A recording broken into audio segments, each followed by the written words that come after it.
लड्डू के हाथ एक दिन अचानक ऐसा वीडियो लग जाता है जिसे देखकर उसके रोंगटे खड़े हो जाते हैं। वीडियो में साफ साफ सुजाता और रागिनी एक खौफनाक योजना बनाते हुए नजर आती है। योजना जो राधिका को रास्ते से हटाने के लिए रची गई थी। लड्डू को अब समझ आ जाता है कि राधिका का गायब हो जाना कोई हादसा या इत्तेफाक नहीं था, बल्कि एक गहरी साजिश का हिस्सा था। वह ये वीडियो लेकर तुरंत दिव्यम के पास पहुंचता है। दिव्यम जब ये सच्चाई अपनी आंखों से देखता है तो उसे गहरा झटका लगता है।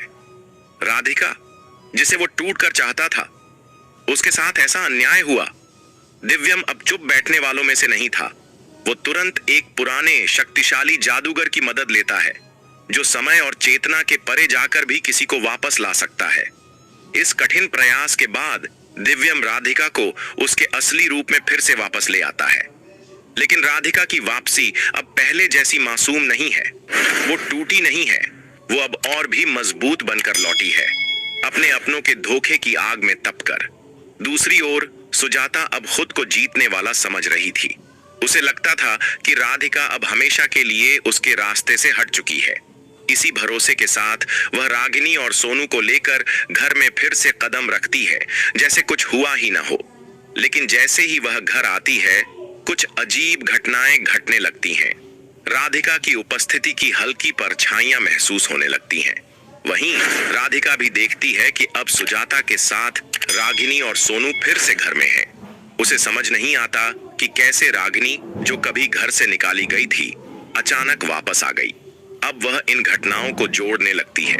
उसका अचानक लापता होना, उसी समय रागिनी की घर वापसी और सुजाता का अजीब व्यवहार। क्या ये महज संयोग है? नहीं, राधिका को अब पक्का यकीन हो चला है कि ये सब एक बड़ी चाल का हिस्सा है। रात के समय रागिनी एक और षड्यंत्र रचती है। वह अब लड्डू को भी घर से निकालना चाहती है, क्योंकि उसे डर है कि कहीं लड्डू राधिका की सच्चाई दूसरों तक न पहुंचा दे। रागिनी अब रात में भूत का रूप धारण कर लड्डू को डराने लगती है। लेकिन राधिका, जो अब एक अदृश्य ताकत बन चुकी है, वह सब कुछ देख रही है।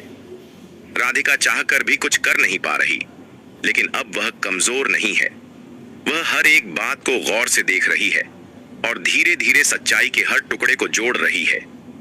एक दिन वह देखती है कि सुजाता चुपके से रागिनी को एक रहस्यमय कड़ा दे रही है, एक जादुई वस्तु जो उन्हें सुरक्षित रखती है और उनकी शक्तियों को बढ़ाती है।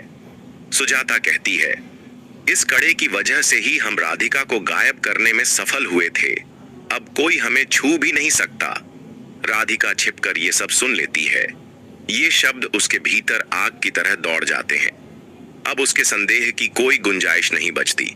उसे पूरा यकीन हो जाता है कि यही लोग थे जिनकी वजह से उसकी दुनिया उजड़ गई थी। अब राधिका ने फैसला कर लिया है, वह चुप नहीं बैठेगी। उसने जो सहा, उसका जवाब अब उसी की भाषा में मिलेगा। वह अब खुद को एक नई शक्ति में बदलने लगती है, एक ऐसी शक्ति जो किसी को दिखाई नहीं देती, लेकिन सबके भीतर डर बनकर समा जाती है। राधिका अब उसी रूप में सुजाता को डराने का फैसला करती है, जैसे रागिनी ने लड्डू को डराया था। लेकिन उसका डर असली होगा, झूठा नहीं। अब वह हर रात घर में अजीब घटनाएं होने देती है। दरवाजों का अपने आप खुलना, आईनों में राधिका की परछाई का दिखना, रागिनी के बिस्तर के पास फुसफुसाहटें और सुजाता को हर रात किसी की भारी सांसें सुनाई देना। अब घर में डर फैलने लगा है। सुजाता और रागिनी दोनों सहमे हुए हैं। उन्हें नहीं पता कि उन्होंने जो किया है उसका अंजाम इतना भयानक होगा। राधिका का बदला अब शुरू हो चुका है।